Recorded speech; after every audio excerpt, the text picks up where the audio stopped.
نحمده نصلي على رسول الكريم أما بعد فأعوذ بالله من الشيطان الرجيم بسم الله الرحمن الرحيم أعوذ بالله من الشيطان الرجيم بسم الله الرحمن الرحيم يا أيها الذين آمنوا إن تطيعوا الذين كفروا يردوكم على أعقابكم فتنقلبوا خاسرين بل الله مولاكم وهو خير الناصرين۔ تو ان آیت کا ترجمہ ہے، اے ایمان والو، اگر تم کافروں کی باتیں مانو گے تو وہ تمہیں تمہاری ایڑیوں کے بل پلٹا دیں گے، یعنی تمہیں مرتد بنا دیں گے، پھر تم نامراد ہو جاؤ گے، بلکہ اللہ ہی تمہارا مولا ہے، وہی بہترین مددگار ہے۔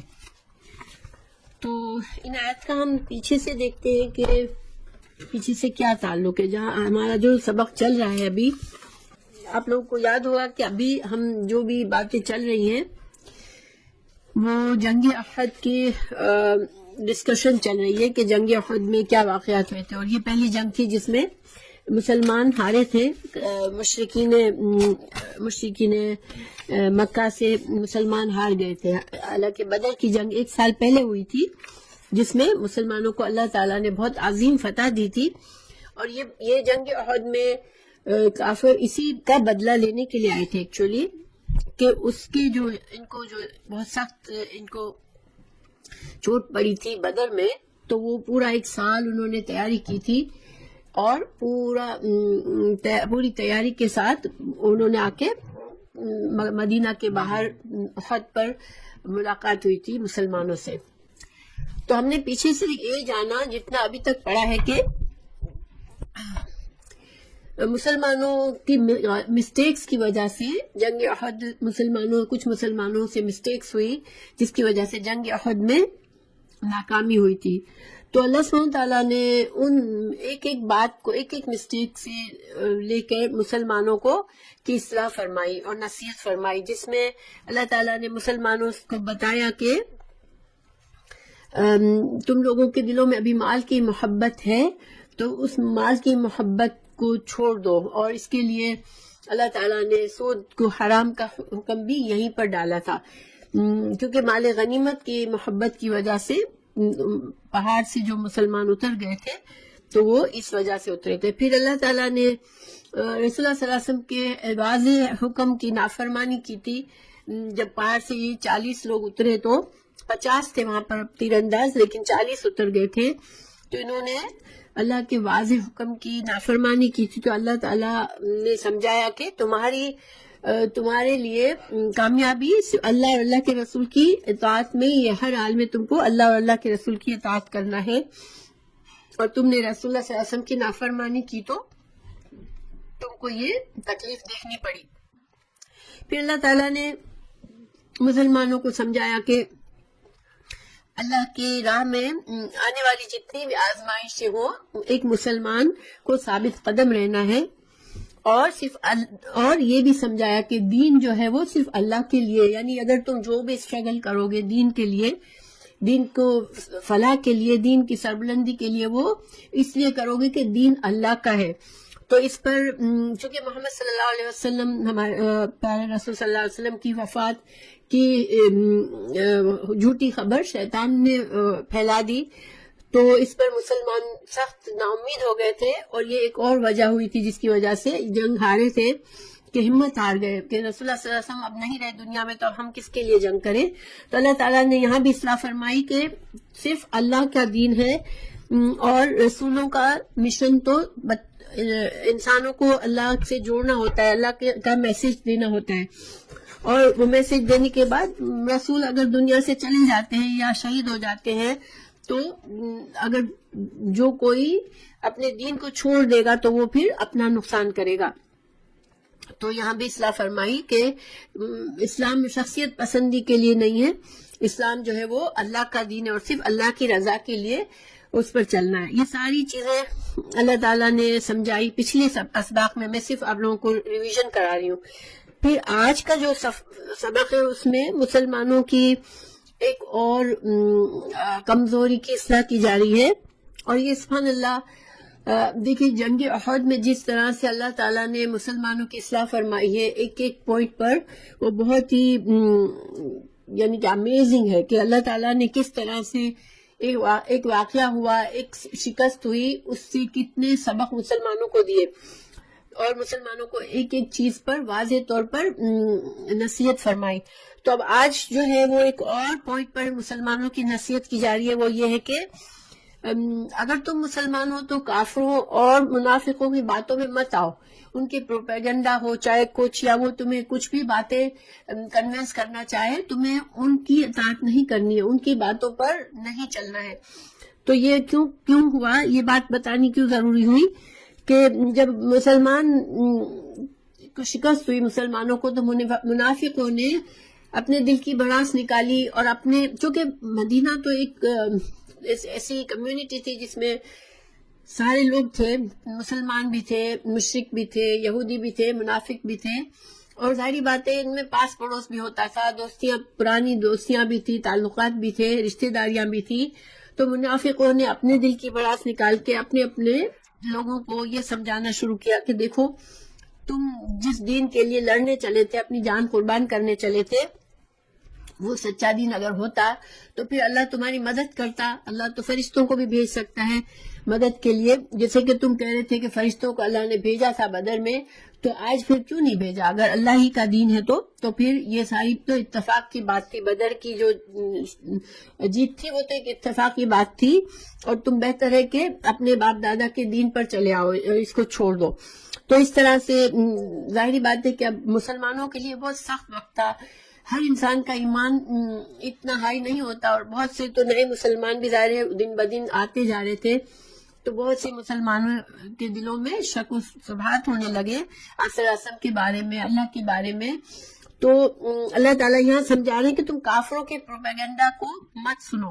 اور دیکھیں یہ چیز ہمارے لیے کبھی ختم نہیں ہوئی، مسلمانوں کے لیے ہمیشہ یہ اللہ کی ہر آیت جو ہوتی ہے وہ ہر دور کے لیے ہوتی ہے. آج ہمارے لیے یہ مصیبت ہے کہ ہم بھی بہت جلدی پروپیگنڈا کا اثر ہوتا ہے، ہم بہت زیادہ گھبرا جاتے ہیں. کوئی بھی افواہ پھیلتی ہے، ہم خود پھر اس کو 1000 لوگوں تک پہنچاتے ہیں، اور اس سے مسلمانوں کے دلوں میں ایک دکھ اور تکلیف اور گھبراہٹ طاری ہوتی ہے اسلام کے بارے میں، مسلمانوں کے بارے میں. تو ہمیں ان چیزوں کا بہت احتیاط کرنے کی ضرورت ہے. یہ جو ہے کافروں کی اور جو اسلام کے دشمنوں کی یہ ٹیکٹک ہے کہ اس طرح سے وہ مسلمانوں کو دل برداشتہ کرتے ہیں، ان کا کانفیڈنس شیک کرتے ہیں. بہرحال اللہ تعالیٰ فرما رہے ہیں یا ایھا الذین آمنو، اے لوگوں جو ایمان لائے ہو، ان اگر تطیعوا، اگر تم اطاعت کرو گے، الذین ان لوگوں کی، کفروا جنہوں نے کفر کیا، یردوکم وہ تمہیں رد کرنا کیا ہوتا ہے؟ کوئی چیز جہاں سے آئی اس کو ادھر پیچھے لوٹا دو. تو یہ تم کو پھیر دیں گے اعلیٰ اوپر، عقابکم تمہاری ایڑیوں پر. ایڑیوں پر پھر جانے سے کیا مطلب ہوا کہ 180 ڈگری سے انسان جہاں سے آیا تھا وہاں چلا جائے، بالکل الٹا پلٹ جائے. فتنقلبوا تو تم لوٹ جاؤ گے، خاسرین تو تم خسارہ پانے والے ہو جاؤ گے. تو یہاں اللہ تعالیٰ نے فرمایا کہ تم اگر ان کی باتوں میں آ گئے اور تم نے اگر تمہارے دل میں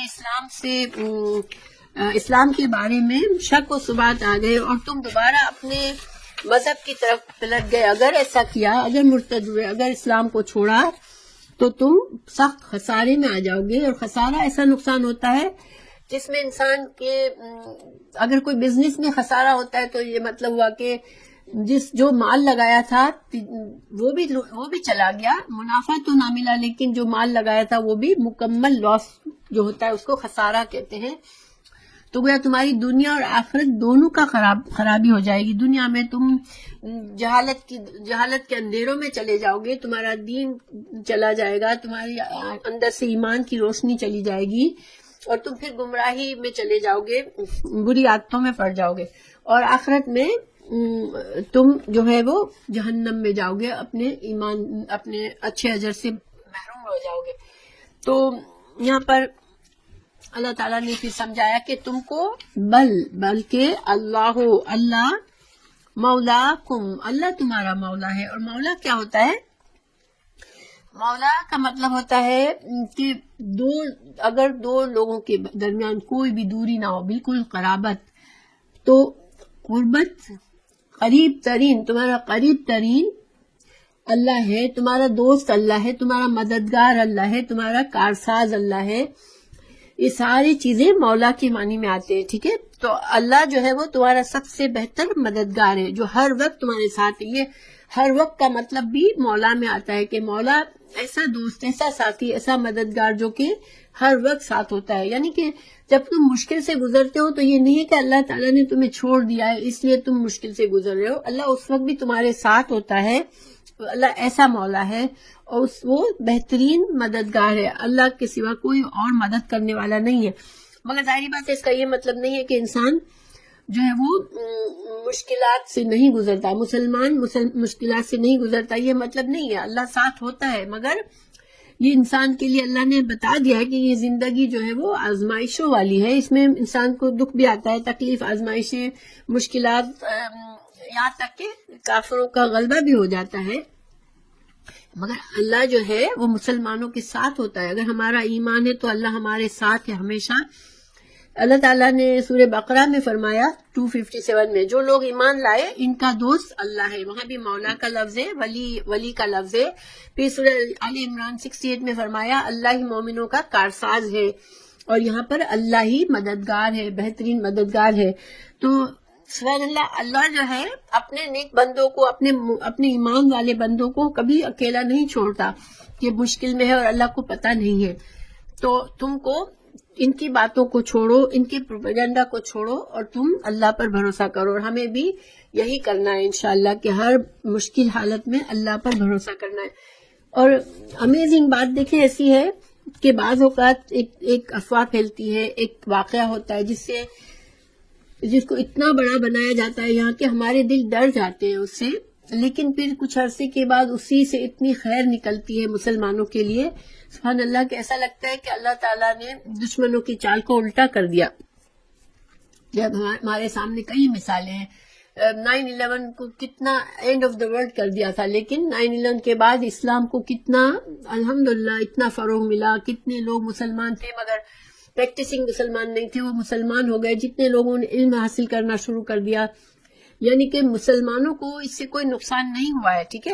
اور ایسے ہی ہر طرح سے لاسٹ الیکشن اگر ہم دیکھتے کینیڈا کا، تو اس میں کتنا بڑا ایشو نقاب کا بنایا تھا، لیکن اللہ تعالیٰ نے اسی عورت کو اتنی عزت دی کہ اس کو سٹیزن شپ خود بلا کے دی گئی۔ آپ لوگوں کو نیوز آپ لوگ سنتے ہوں گے تو آپ کو پتا ہوگا ان کے بارے میں۔ تو گویا اللہ سبحان اللہ، اللہ تعالیٰ ہم مسلمانوں کو کبھی نہیں چھوڑتا، اللہ ہمیشہ مددگار ہے۔ پھر اب آگے اللہ تعالیٰ نے ایک اور تسلی کی بات کی مسلمانوں کے لیے، آیت نمبر 151 میں، ٹھیک ہے۔ سنلقی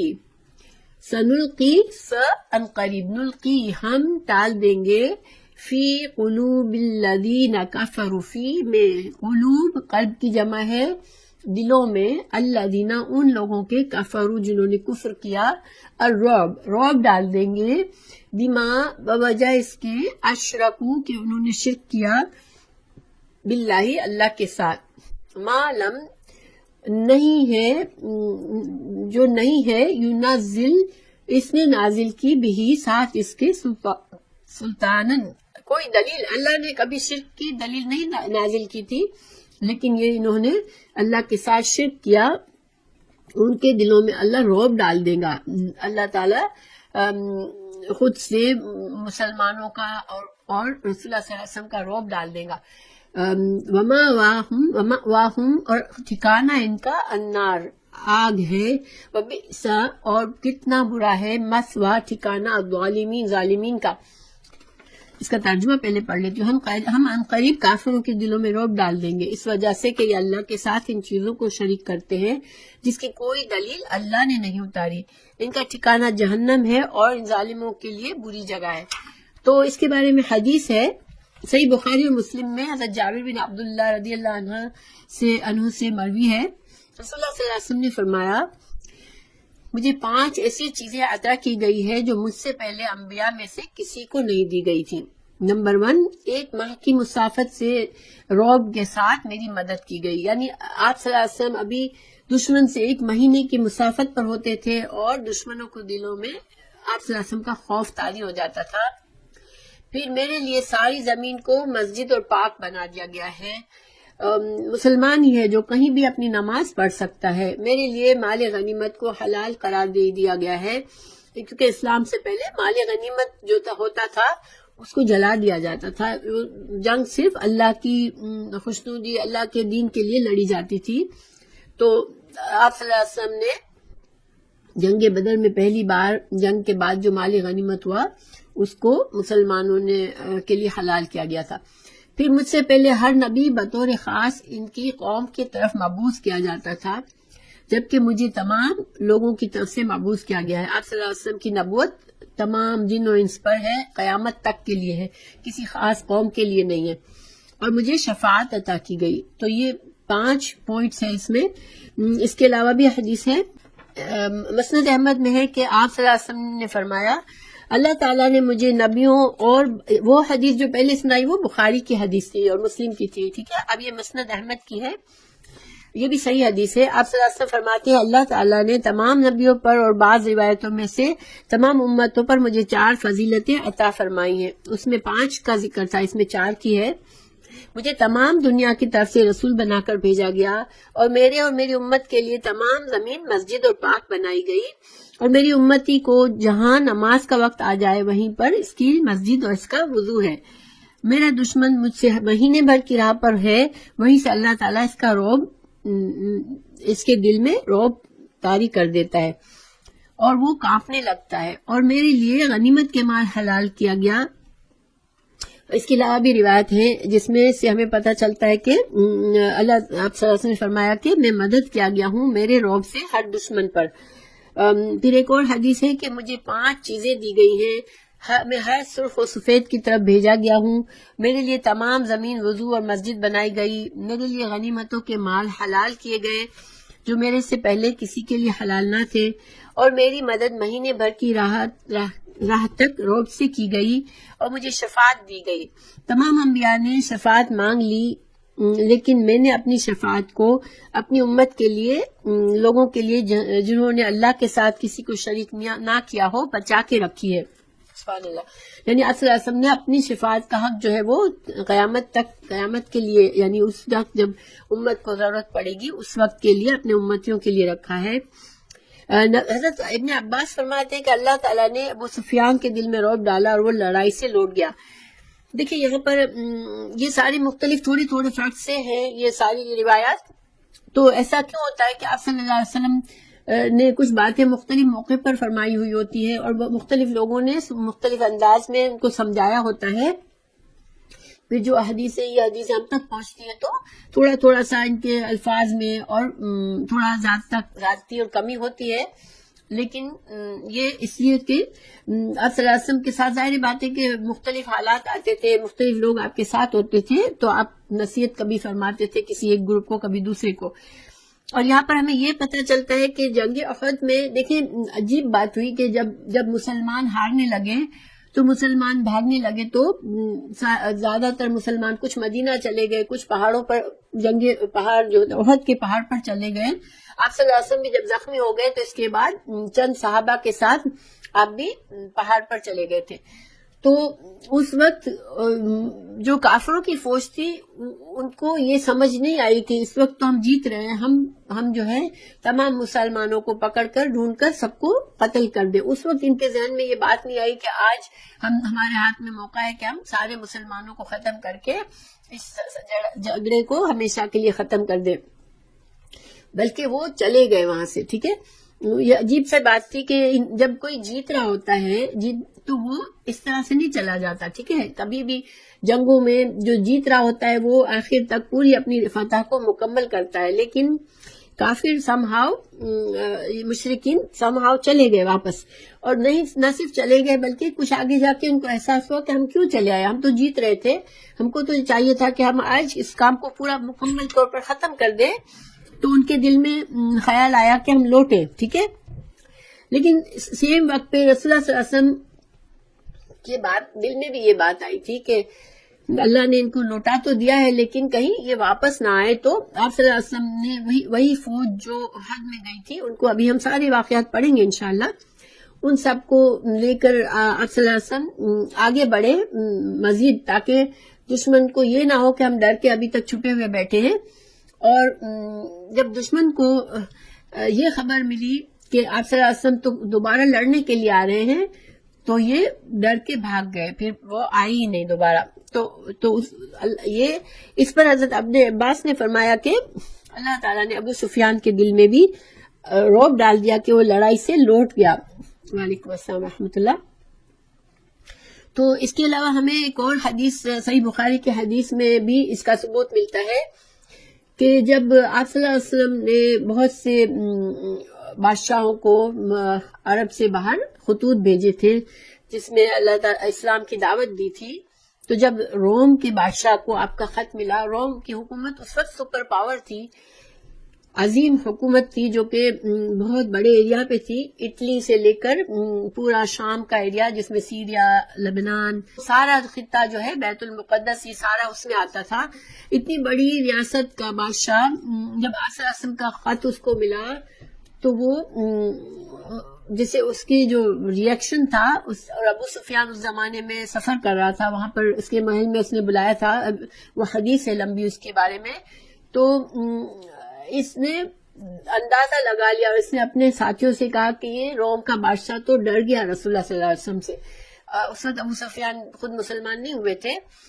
تو گویا کہ آپ صلی اللہ علیہ وسلم کا، اور وہ جس ایریا میں وہ تھا وہ 1 مہینے کے فاصلے پر تھا مدینہ سے. جب روم کے بادشاہ کو خط ملا تو وہ 1 مہینے کی مسافت پر تھا، اور وہاں سے صرف آپ کے خط سے ڈر گیا وہ. تو یہ اللہ سبحانہ تعالیٰ نے ایک معجزہ تھا جو آپ صلی اللہ علیہ وسلم کو دیا تھا. ٹھیک ہے، تو اسی کا اللہ تعالیٰ نے اس آیت میں ذکر فرمایا ہے کہ ہم ان قریب ان کے دلوں میں رعب ڈال دیں گے. پھر ہم آگے چلتے ہیں. اللہ تعالیٰ فرما رہے مزید وَلَقَدْ، اور البتہ تحقیق، صدقکم، سچ کیا تم سے، اللہ نے، وعدہ، اپنا وعدہ، اذ، جب، تحسونہم، تم قتل کر رہے تھے ان کو، بِإِذْنِهِ، اللہ کے اذن سے، حتی، اذا، یہاں تک کہ، اذا، جب، فشلتم، تم بزدل ہو گئے، تم ہمت ہار گئے، وتنازعتم، اور تم نے جھگڑا کیا آپس میں، فی امری، معاملے میں، وعصیتم، اور تم نے نافرمانی کی، من بعد، اس کے بعد، ما، جو، اراکم، دکھایا تم کو، ما تحبون، جو تم پسند کرتے تھے وہ دکھایا تم کو، منکم، تم میں سے کچھ، من یرید الدنیا، جو کہ دنیا چاہتا تھا، ومنکم، اور تم میں سے، من، جو، یرید الآخرہ، جو آخرت چاہتا تھا، ثم، پھر، صرفکم، اس نے پھیر دیا تم کو، عنہم، ان سے، لیبتلیکم، تاکہ وہ آزمائے تم کو، وَلَقَدْ، اور البتہ تحقیق، عفا، اس نے معاف کر دیا، عنکم، تم سے، واللہ، اور اللہ تعالیٰ، ذو فضل، فضل والا ہے، بڑے فضل والا ہے، علی المؤمنین، مومنوں پر. تو اس کا ترجمہ میں پڑھتی ہوں شاید کا. اللہ تعالیٰ نے تم سے اپنا وعدہ سچا کر دکھایا جبکہ تم اس کے حکم سے انہیں کاٹ رہے تھے. یہ کب ہوا؟ جب احد کی جنگ شروع ہوئی تو پہلے مسلمانوں کو فتح دی اللہ نے. ٹھیک ہے، مسلمان جیت رہے تھے، فتح ہوئی اور کافر بھاگنے لگے. تو یہاں تک تو فتح تھی مسلمانوں کے. پھر پہاڑ پر جو تیر انداز تھے انہوں نے دیکھا کہ اب مسلمان جیت گئے ہیں اور کافر بھاگ رہے ہیں، تو وہ آپس میں ان میں جھگڑا ہوا. اللہ تعالیٰ نے یہ جو فرمایا وَتَنَازَعْتُمْ، اور تم نے آپس میں اس معاملے میں جھگڑا کیا کہ 50 تیر اندازوں میں سے جھگڑا ہوا. کچھ چاہے تھے نیچے اتر جانا، کچھ چاہے تھے نہیں، ہم کو آپ صلی اللہ علیہ وسلم نے منع فرمایا، ہم نیچے نہیں اتریں گے. تو یہ جھگڑا اس کی طرف اشارہ ہے یہاں پر کہ تم نے جھگڑا کیا آپس میں، اور پھر 40 اتر گئے نیچے اور 10 رہ گئے صرف، اور وہ لڑتے رہے. جب ابو سفیان، جب خالد بن ولید اوپر چڑھا درے کے راستے سے، تو وہ 10 میں سے بھی کافی لوگ مارے گئے، کیونکہ وہ انہوں نے رک کر مقابلہ کیا تھا کافروں کا. اور پھر فشل تم، پھر عصی تم نے نافرمانی کی. عصا نافرمانی، تم نے رسول اللہ صلی اللہ علیہ وسلم کے صاف حکم کی نافرمانی کی. اس من بعد ما اراکم، جبکہ تم نے دیکھا کہ تم، من بعد اراکم یعنی کہ تم کو جو دکھایا گیا، یعنی کہ تم کو یہ دکھایا گیا کہ تم مسلمان جیت رہے ہیں، تو تم فتح کی خوشی میں کہ فتح، اب تو فتح حاصل ہو گئی، تمہیں محبت کی فتح سے تم جیتنا چاہ رہے تھے، اب تمہیں لگا کہ تمہیں فتح حاصل ہو گئی ہے، تو تم جو ہے اللہ کے رسول کی نافرمانی کر بیٹھے اور اس درے سے اتر گئے. منکم، تم میں سے کچھ لوگ جو تھے وہ دنیا چاہتے تھے، اور تم میں سے کچھ آخرت چاہتے تھے. جو دنیا چاہ رہے تھے وہ کون تھے؟ جو نیچے اتر گئے پہاڑ سے، اور جو ان کے علاوہ جو لوگ بہت جلدی ہمت ہار گئے میدان جنگ میں اور اپنی جان بچا کر بھاگ گئے. یا تم میں سے کچھ ایسے تھے جو کہ پہاڑ پر بھی رکے رہے، آپ صلی اللہ علیہ وسلم کی نافرمانی بھی نہیں کی، اور وہ آخر دم تک لڑتے رہے. اور بہت سے صحابہ نے شہادت حاصل کی، اور آپ صلی اللہ علیہ وسلم کا دفاع میں کتنے لوگ مر گئے. تو وہ لوگ کون تھے؟ وہ آخرت چاہتے تھے، وہ اللہ کے، وہ صرف دنیا کی رضا کے لیے، دنیا کے فائدوں کے لیے نہیں گئے تھے. لیکن جو لوگ صحیح، جنہوں نے ایکٹ نہیں کیا، وہ فتح دیکھتے ہی دنیا کا مال غنیمت سمیٹنے کے لیے بھاگ اترے، نیچے اتر آ گئے. تو اور جانوں کو بچا کر جب مشکل ہوئی، فشل تم، جب مشکل ہوئی، جب دشمن نے تم پر دونوں طرف سے گھیرا ڈالا، تو تم بھاگ گئے بزدل بن کر. تو یہ ساری تم لوگوں نے کام کیے. تو پھر اللہ تعالیٰ نے کیا کیا؟ ثم صرفکم، پھر اللہ تعالیٰ نے تمہاری جیتی ہوئی جنگ کو ہار میں بدل دیا. تم کافروں پر حملے کر رہے تھے، کافروں کو مار رہے تھے، اللہ تعالیٰ نے تم کو پلٹ دیا کہ کافر تم پر غلبہ پا گئے. اور یہ اس کی وجہ اب اللہ تعالیٰ نے بتائی کہ تاکہ یہ تمہاری آزمائش تھی. یہ بہت ہی اہم پوائنٹ ہے کہ آزمائش تھی. دیکھیں سبحان اللہ، اللہ تعالیٰ نے ہار جو ہوئی مسلمانوں کی، اس کو یہ نہیں کہا کہ تمہارے وجہ سے ہار ہوئی. اللہ تعالیٰ نے فرمایا کہ یہ تمہاری آزمائش تھی. گویا کہ جنگ احد کی ہار جو تھی، وہ اس کا بہت بڑا گریٹر پرپس تھا کہ اس سے مسلمانوں کی اصلاح ہوگی. اس ہار سے جب انسان بہت اچھا جا رہا ہوتا ہے، دیکھیں اگر ان ساری غلطیوں کی وجہ سے اللہ تعالیٰ اگر فرشتوں کو بھیج کر مسلمانوں کو جیت کرا دیتے، مسلمانوں کو غازی بنا دیتے، تو مسلمانوں کی اصلاح نہیں ہونی تھی. ان کے اندر جو خرابیاں تھیں وہ اندر خرابیاں ہی رہتی. ہم دیکھیں بعض اوقات ہم بچے بھی غلط کام کرتے ہیں، لیکن ہم ان کو محسوس نہیں ہونے دیتے کہ تم نے غلط کیا ہے، کیونکہ ہمارے دل میں اتنا پیار ہوتا ہے کہ ہم بچوں کو نہیں بتانا چاہتے، بچے چاہے چھوٹے ہو چاہے بڑے. لیکن ہمیں یہاں سبق مل رہا ہے کہ نہیں، جب انسان واضح طور پر غلط جا رہا ہو تو اس لیے ان کو سمجھانے کے حد تک ان کو بتانا چاہیے. سزا اگر دینی ہے تھوڑی بہت تو سزا دینی چاہیے، کیونکہ اللہ تعالیٰ نے یہ ہار کا پرپس کیا بتایا کہ تمہارے لیے آزمائش تھی. تم جب آزمائے گئے تو تم ہل گئے. جب تم کو ہار نصیب ہوئی، جب تم کو یہ بدنامی فیس کرنی پڑی، جب تمہارے اتنے لوگ مر گئے، جب رسول اللہ صلی اللہ علیہ وسلم کی شہادت کی افواہ پھیلی جس کی وجہ سے تم غمگین ہوئے، جب آپ صلی اللہ علیہ وسلم زخمی ہوئے، یہ ساری چیزیں جب دیکھیں جنگ میں جب جاتی ہے کوئی فوج لشکر، وہ ہار کے آتی ہے تو اس کے لیے بہت زیادہ شرمندگی کا باعث ہوتی ہے، بہت زیادہ، یعنی کہ انسان ٹوٹ جاتا ہے اندر سے ایموشنلی. اس کو بہت، جنگ تو بڑی بات ہے، اگر کوئی بچوں کی گیم میں ہم جاتے ہیں تو جو ٹیم ہار جاتی ہے اس کے لیے بہت صبر کرنا پڑتا ہے، اس کے لیے اس کو بہت زیادہ یہ چیز شرمندہ کرتی ہے کہ ہم ہار کر آئے ہیں، جبکہ جیت کر آنے والا بڑے فخر سے اپنی جیت کا بتاتا ہے. تو یہ ساری چیزیں اللہ تعالیٰ نے تم پر ڈالی کیونکہ یہ تم کو آزمایا گیا، تمہارے اندر کی کمزوریوں کو تمہیں دکھایا گیا کہ دیکھو تمہارے اندر کمزوری تھی، اس وجہ سے یہ ہوا. وَلَقَدْ عَفَاكُمْ، لیکن اللہ سبحانہ وتعالیٰ بہت ہی رحیم ہے، اللہ نے تمہیں معاف کر دیا. یہ بھی بہت ہی اہم بات ہے. دیکھیں آج تک رسول اللہ صلی اللہ علیہ وسلم کے زمانے سے آج تک بڑے صحابہ کے کارنامے ایک ایک لکھا ہوا ہے کہ فلاں صحابی نے یہ کارنامہ کیا، فلاں نے یہ کیا، فلاں نے یہ کیا، ان کے ناموں کے ساتھ لکھے گئے ان کے کارنامے.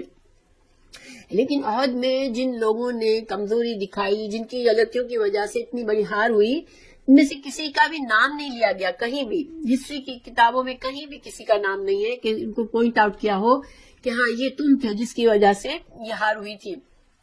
تو کیونکہ جب اللہ تعالیٰ نے قرآن میں ہی کہہ دیا کہ اللہ نے انہیں معاف کر دیا، تم لوگوں کی ساری مسٹیکس کو معاف کر دیا، پھر کون یہ جرأت کرے گا کہ ان کو اب مزید ان کو کہے کہ تمہاری وجہ سے یہ ہوا ہے. یہ کہنا ہی گناہ ہو جائے گا کہ جب اللہ کے رسول نے معاف فرما دیا تو تم پھر کس طرح سے تم ان کو تانا دو گے.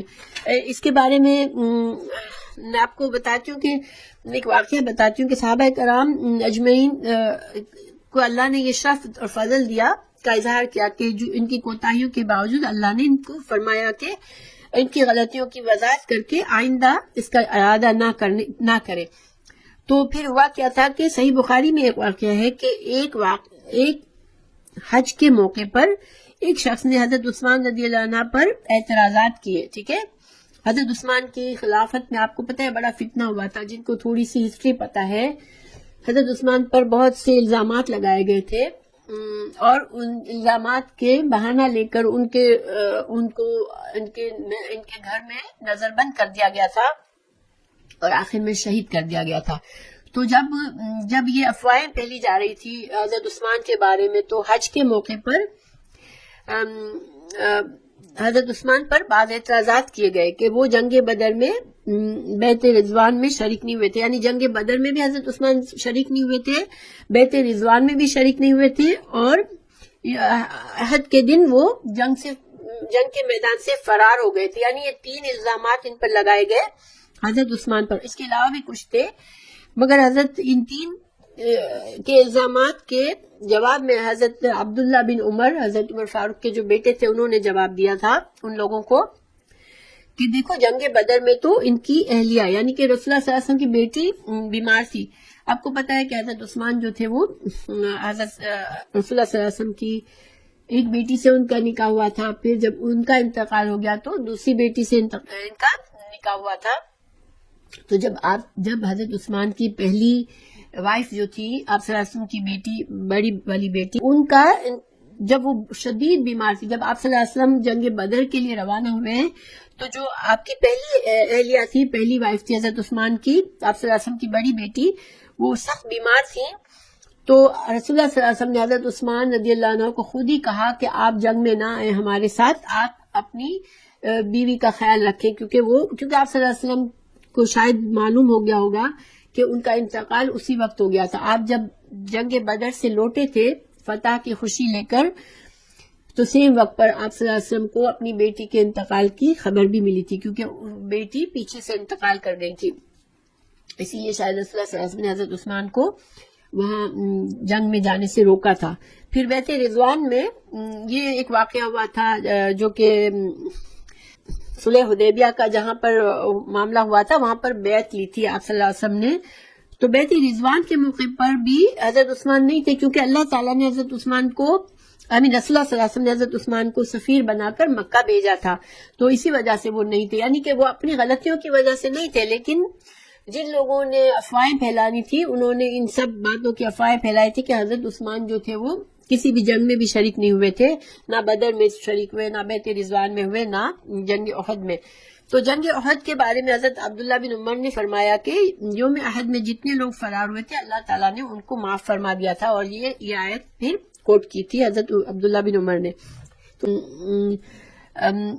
میں یہ سارا کچھ بتانے کا میرا مقصد یہ ہے کہ اللہ تعالیٰ نے چونکہ معافی کا اعلان کر دیا کہ جس نے بھی جو غلطی کی جنگ احد میں سب کو بتایا، ان کی اصلاح فرمائی، اور پھر اللہ نے فرما دیا کہ اللہ نے تم کو معاف کر دیا. ٹھیک ہے، اللہ سبحانہ تعالیٰ رحیم ہے، کریم ہے. اللہ تعالیٰ کو معلوم تھا کہ یہ بھلے ان کا ایمان کمزور ہوا مگر یہ اللہ کے لیے لڑنے کے لیے آئے تھے، اور ایک بڑے اپنے سے 3 گنا بڑے لشکر سے لڑنے کے لیے آئے تھے، صرف اللہ کی رضا کے لیے. 3 گنا بھی نہیں، بلکہ مسلمان 700 تھے اور کافر 3000 تھے.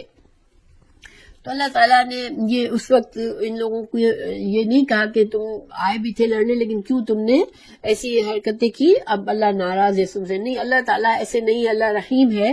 اللہ تعالیٰ نے ان کی معافی کا عام اعلان کر دیا اور اس کے بعد پھر کسی نے ان لوگوں کو طعنہ نہیں دیا. اور جب یہ میں نے جو آپ کو واقعہ سنایا حضرت عثمان کا، تو اس کا پرپز یہ تھا سنانے کا کہ کچھ لوگ جو فتنہ چاہتے تھے انہوں نے حضرت عثمان پر یہ الزام لگایا کہ وہ جنگ احد میں بھاگ گئے تھے جنگ کے میدان سے. تو حضرت عبداللہ بن عمر کو یہ بات اچھی نہیں لگی کیونکہ اللہ تعالیٰ نے خود اعلان کیا تھا. تو انہوں نے ان لوگوں کی اصلاح کی کہ نہیں تم غلط کہہ رہے ہو، ایسا نہیں تھا. بہرحال تو اللہ تعالیٰ فرما رہا ہے کہ واللہ ذو الفضل علی المؤمنین، اللہ تعالیٰ مومنوں پر بڑے فضل والا ہے. اللہ تعالیٰ مومنوں کے کسی اچھے کام کو اللہ تعالیٰ بغیر اجر کے نہیں دیتا. ان لوگوں نے آئے تھے یہ جنگ لڑنے کے لیے، اللہ کے لیے ہی آئے تھے. اب اندر سے ایمان کمزور ہوا اور حالات کے تحت انہوں نے صحیح عمل نہیں کیا، تو پھر بھی اللہ سبحانہ تعالیٰ نے ان کے اچھی کوشش کو ضائع نہیں کیا، ان کے ثواب کو اللہ تعالیٰ نے باقی رکھا، ان کے گناہوں کو معاف فرما دیا. سبحان اللہ، یہ اللہ تعالیٰ ہمارے لیے کتنی رحمت ہے اللہ کی. تو اب اس آیت کے بارے میں انشاءاللہ خلاصہ علم میں کروں گی. تفسیر ابن کثیر میں اچھی طرح سے اس میں حدیثوں کے حوالے سے جو انہوں نے لکھا ہے وہ انشاءاللہ بتاؤں گی، لیکن ابھی میں یہ پورا کر لوں. جب تسعدون، تم چڑھ رہے تھے، سعادہ اوپر کی طرف کی چڑھائی کو کہتے ہیں. جب تم چڑھ رہے تھے، ولا اور نہ تم تلونا، تم پیچھے پلٹ کر دیکھ بھی نہیں رہے تھے، اتنی گھبراہٹ میں تم چڑھے چلے جا رہے تھے. اعلیٰ اوپر، احدین تم کسی کو دیکھ ہی نہیں رہے تھے. ایک اپنی ہی، جب انسان کے پیچھے سمجھ لیں کہ کوئی خوف خطرہ میں پیچھے کوئی چیز آ رہی ہوتی ہے، کوئی خطرناک چیز، تو انسان کس طرح بھاگے گا کہ اس کو کسی چیز کا ہوش نہیں ہے، بس وہ بھاگے چلا جا رہا ہے. تو اللہ تعالیٰ اس کو ڈسکرائب کر رہے ہیں کہ تم لوگ اس طرح سے بھاگے چلے جا رہے تھے اور تم عہد پر چڑھے جا رہے تھے. اور رسول اللہ صلی اللہ علیہ وسلم یدعوکم، رسول اللہ صلی اللہ علیہ وسلم آپ کو آوازیں لگا رہے تھے، فی اخراکم، تمہارے پیچھے سے آپ صلی اللہ علیہ وسلم تم کو بلا رہے تھے. اور فاصابکم، مگر تم آپ صلی اللہ علیہ وسلم کی آواز کو بھی تم نے نہیں سنا، ان کے پکار کو بھی نہیں سنا. تو کیا ہوا؟ فاصابکم، تو اس نے دیا، یعنی اللہ نے دیا، غمن، غم کے ساتھ، بے غم من، اوپر غم کے، یعنی تم کو غم کے اوپر غم دیا اللہ نے، لکی لا، تاکہ نہ، تحزنو، تاکہ تم غم نہ کرو. کتنی عجیب بات ہے نا، اللہ نے غم پر غم دیا تاکہ تم غم نہ کرو. ما فاتکم، جو تم سے فوت ہو جائے، جو چلا گیا تم سے، اس پر تم غم نہ کرو. وعلیکم السلام ورحمۃ اللہ وبرکاتہ. ولا، اور نہ، ما اصابکم، جو پہنچا تم کو. ٹھیک ہے. واللہ، اللہ تعالیٰ، خبیر، خبر رکھنے والا ہے، بما، ساتھ اس کے، تعملون، جو تم عمل کرتے ہو. تو اللہ تعالیٰ نے یہاں پر خلاصہ یہ بتایا کہ تم بھاگے چلے جا رہے تھے، تمہاری حالت بتا رہے اللہ تعالیٰ کہ تم کس طرح بدحواس ہو کر خوف سے، موت کے خوف سے بھاگے چلے جا رہے تھے. رسول اللہ صلی اللہ علیہ وسلم تم کو پیچھے سے بلا رہے تھے مگر تم کو ان کی آواز تک نہیں آ رہی تھی. اور آپ صلی اللہ علیہ وسلم بلا رہے تھے، الیہ عباد اللہ، الیہ عباد اللہ، اے اللہ کے بندو میری طرف لوٹو، اے اللہ کے بندو میری طرف لوٹو. مگر وہ سنی نہیں پائے تھے، اتنا شور ہنگامے میں اور اتنی بدحواسی میں. تو آپ صلی اللہ علیہ وسلم کے پاس صرف چند لوگ رہ گئے تھے اس وقت. انشاءاللہ ابھی ہم حدیثیں پڑھیں گے تو آپ کو پتہ چلے گا. تو پھر اللہ تعالیٰ نے کہا کہ تم کو پھر غم پر غم دیا اللہ نے تاکہ تمہاری ٹریننگ ہو. دیکھیں غم جو ہے نا، اب یہ کون سے غم پہ غم تھے؟ تو غم ہی غم تھے. ظاہری بات ہے ان کو کتنے غم ملے تھے. مال غنیمت جس کی امید میں وہ اترے تھے لوگ، وہ بھی چلا گیا، وہ بھی نہ ملا. اتنے لوگ شہید ہو گئے. آپ صلی اللہ علیہ وسلم کی شہادت کی افواہ پھیلنے کی وجہ سے ان کو غم ملا. پھر ہارنے پر جو منافقین کے تانے ان کو سننے ملے، جس سے ان کی شرمندہ ان کو ہونا پڑا، اس کا غم ہوا.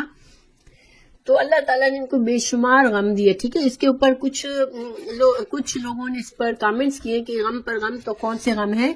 تو دیکھیں اس کے بارے میں ایک قول ہے کہ پہلا غم سے مراد یہ ہے کہ مال غنیمت اور کفار پر فتح و ظفر سے محرومی، یہ غم تھا، ٹھیک ہے.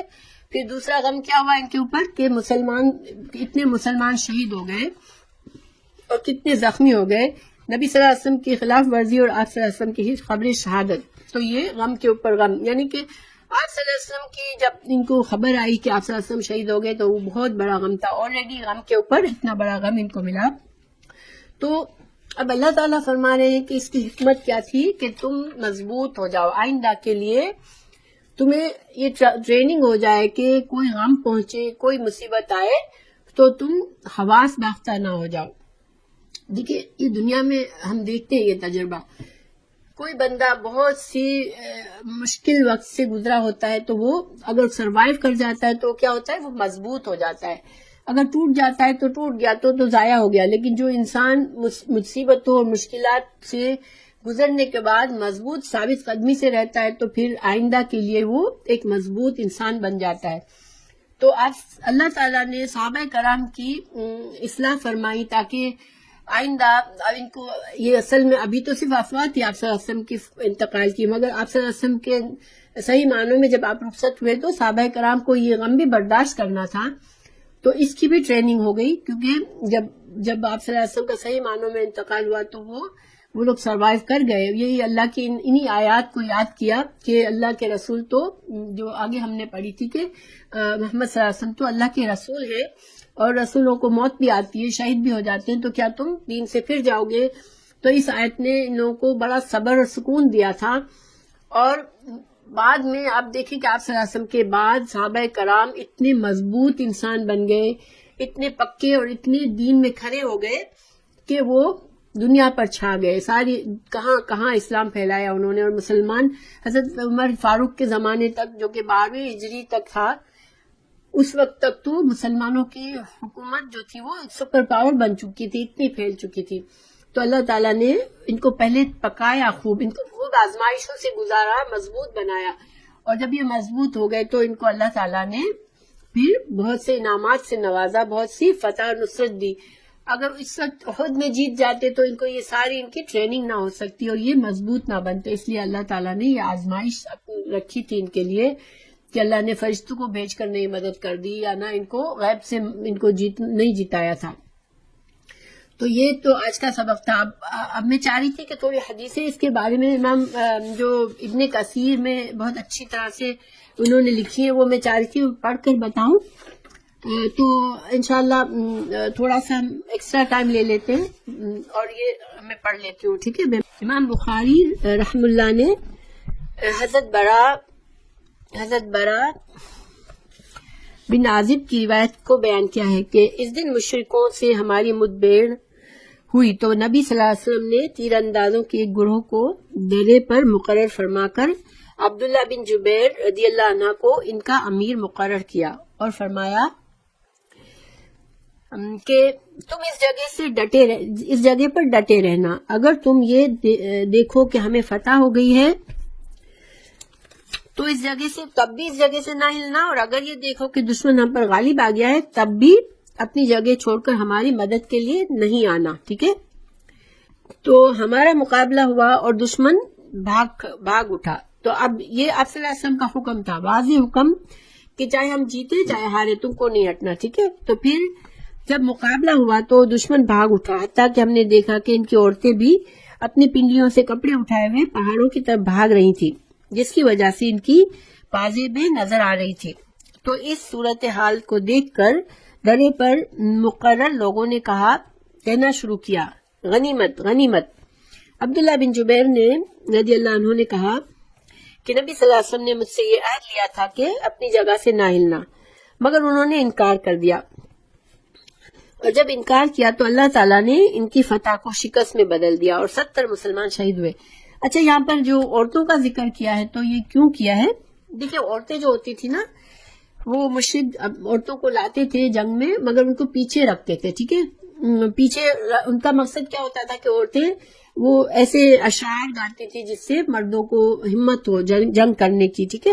اور اس کے علاوہ بھی عورتیں کچھ کام کرتی تھی. لیکن جب عورتوں کو بھاگتے دیکھا، اس کا کیا مطلب ہوا کہ جو یعنی جنگ میں بالکل پیچھے لوگ تھے وہ بھی سب بھاگ رہے تھے. تو یہ سما صحابہ کرام نے دیکھا تھا کہ دشمن ہار گیا ہے. پھر ابو سفیان نے مسلمانوں کا جائزہ لیا. جب پھر یہ ہوا کہ اب مسلمان سب چلے گئے پہاڑوں پر، آپ صلی اللہ علیہ وسلم بھی زخمی ہو کر پہاڑ پر چلے گئے تھے کچھ چند صحابہ کے ساتھ. تو اس وقت پھر اب جب ان کی فوج واپس جا رہی تھی تو ابو سفیان چونکہ لشکر کا سربراہ تھا، سپہ سالار تھا، تو اس نے جائزہ لیا کہ مسلمانوں کے کتنے لوگ مر گئے، کیا ہوا ہے. تو وہ ایکچولی آپ صلی اللہ علیہ وسلم کو ڈھونڈ رہا تھا کہ کہیں آپ صلی اللہ علیہ وسلم موجود ہیں وہاں پر شہیدوں میں. تو پھر فائنلی اس نے کہا ابو سفیان نے کہ کیا محمد صلی اللہ علیہ وسلم موجود ہے، یعنی کہ اس کو پتا تھا کہ کچھ لوگ پہاڑوں کی طرف چلے گئے. تو اس نے آواز لگائی کہ کیا محمد صلی اللہ علیہ وسلم موجود ہیں. تو آپ صلی اللہ علیہ وسلم کے پاس جو صحابہ تھے، آپ نے ان سے کہا کہ تم اس کو جواب مت دو، خاموش رہو مطلب. پھر اس نے دوبارہ کہا کیا ابن ابو قحافہ موجود ہے، یعنی ابن ابو قحافہ حضرت ابوبکر صدیق کی کنیت تھی. تو اس نے کہا کہ کیا ابوبکر صدیق موجود ہیں. آپ صلی اللہ علیہ وسلم نے پھر کہا کہ اس کو جواب مت دو. پھر اس نے کہا کیا ابن خطاب موجود ہے، یعنی کہ حضرت عمر موجود ہے. تو آپ صلی اللہ علیہ وسلم نے پھر منع فرمایا کہ جواب مت دو. تو جب مسلمانوں کی طرف سے کوئی جواب نہ آیا تو کہنے لگا کہ یہ سب لوگ قتل ہو گئے، ٹھیک ہے، یہ سب مارے گئے، سب قتل ہو گئے. اگر زندہ ہوتے تو میری بات کا ضرور جواب دیتے. اس نے یعنی اپنے لوگوں سے کہا کہ سارے لوگ قتل ہو گئے. تو حضرت عمر فاروق آپ کو پتہ ہے کہ بہت ہی وہ تھے، جذبات رکھنے والے تھے. اب وہ قابو نہیں رکھ سکے اور کہنے لگے یہ اللہ کے دشمن، تو جھوٹ کہہ رہا ہے. اللہ تعالیٰ نے ان سب لوگوں کو تیرے لیے باقی رکھا ہے تاکہ تجھے غم و حزن لاحق ہو. پھر ابو سفیان نے کہا حبل بلند ہو. یہ ایک نعرہ تھا جو وہ لگاتے تھے.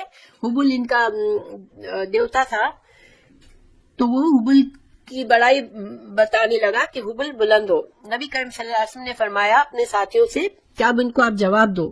صحابہ نے کہا کہ ہم کیا جواب دیں. تو رسول اللہ صلی اللہ علیہ وسلم نے فرمایا تم یہ کہو کہ اللہ تعالیٰ ہی اعلیٰ اور اجل ہے. ابو سفیان نے کہا ہمارے پاس عزا ہے، تمہارے پاس کوئی عزا نہیں ہے. عزا بھی ان کا ایک بڑا بت تھا. نبی صلی اللہ علیہ وسلم نے فرمایا اس کو جواب دو. تو صحابہ کرام نے پوچھا ہم کیا جواب دیں. تو آپ صلی اللہ علیہ وسلم نے فرمایا ان سے کہو اللہ مولانا ولا مولا لکم، کہ ہمارا مولا تو اللہ ہے مگر تمہارا تو کوئی مولا ہی نہیں ہے. تو صحابہ کرام نے عرض کی کہ ہاں، تو آپ صلی اللہ علیہ وسلم نے فرمایا کہ کہو کہ اللہ ہمارا مولا ہے، تمہارا کوئی مولا نہیں. یہ ساری حدیث جو ہے یہ بخاری کی میں حدیث آپ کو بیان کر رہی ہوں، ٹھیک ہے. ابو سفیان نے کہا کہ یہ دن جنگ بدر کے دن کا جواب ہے اور لڑائی کنویں کے ڈول کی طرح ہوتی ہے. تم دیکھو گے کہ تمہارے کچھ لوگوں کا مسلح ہوا ہے. مسلح کہتے ہیں کسی جنگ میں جب کوئی مارا جاتا تھا اپوزٹ کا آدمی، تو اس کے کان اور ناک اور اس طرح سے کاٹ کے اس کی بے حرمتی کرتے تھے، لاش کی، ایک طرح سے اس کا بدلہ نکالنے کے لیے یا اس کو جیسے مزید اپنا بڑائی جتانے کے لیے. تو صحابہ کرام میں سے کچھ لوگوں کا مسلح کیا گیا تھا. کسی کے کان کاٹ لیے تھے، کسی کے ناک کاٹی تھی. اسی طرح سے حضرت حمزہ کے کلیجے کو چیر کر اس کا کلیجہ باہر نکالا تھا. اس طرح سے لوگوں نے کام کیے تھے.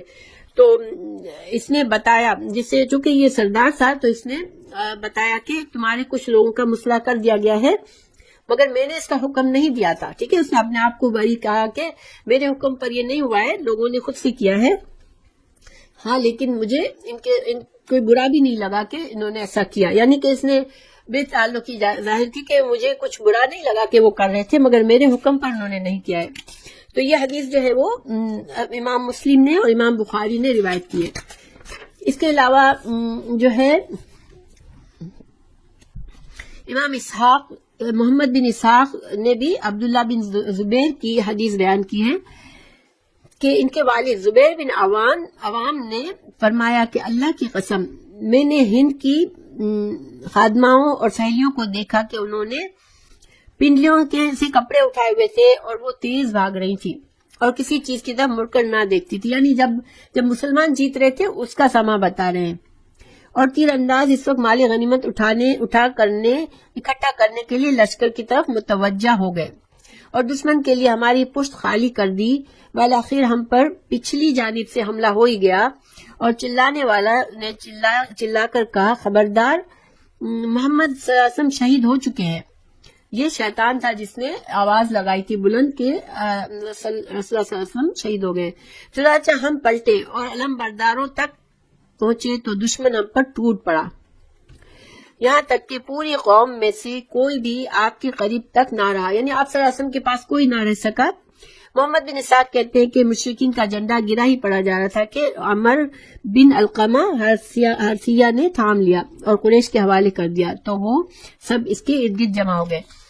یعنی کہ جب پہلی دفعہ جب مسلمان جیت رہے تھے اس وقت جھنڈا ان کا گرنے والا تھا کافروں کا، مگر اس شخص نے اس کو پکڑ لیا، کیونکہ جب جھنڈا گر جاتا ہے جنگ میں ایک بار تو اس کا مطلب ہے کہ وہ قوم ہار گئی۔ آفیشیلی ہارنے کا نشان کیا ہوتا ہے کہ فوج میں ایک شخص کی یہ ذمہ داری ہوتی ہے کہ جھنڈا اٹھا کے چلے، اپنی دونوں سائڈ کا اپنا اپنا جھنڈا ہوتا ہے، تو اگر جھنڈا گر گیا تو اس کا مطلب ہے کہ یہ قوم ہار گئی، ٹھیک ہے۔ تو اب اس کے علاوہ آپ صلی اللہ سبحانہ تعالیٰ نے جو یہ فرمایا نا کہ ثم صرفکم عنہم، کہ اللہ تعالیٰ نے تم کو ان سے پھیر دیا، تو اس کے بارے میں ہے ابن اسحاق بیان کرتے ہیں کہ مجھ سے قاسم بن عبد الرحمن بن رافع نے بیان کیا، وہ کہتے ہیں کہ انس بن نضر رضی اللہ عنہ جو کہ انس بن مالک کے چچا تھے، حضرت عمر بن خطاب اور طلحہ بن عبید اللہ کے پاس آئے، یعنی جنگ کا ہی بتا رہے ہیں کہ جنگ میں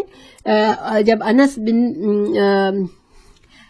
بن نضر جو تھے، جو کہ انس بن مالک کے چچا تھے، وہ حضرت عمر بن خطاب اور طلحہ عبید اللہ کے پاس آئے، تو جو مہاجرین اور انصار کے کچھ لوگوں کے ساتھ تھے انہوں نے ہتھیار ڈال دیے تھے۔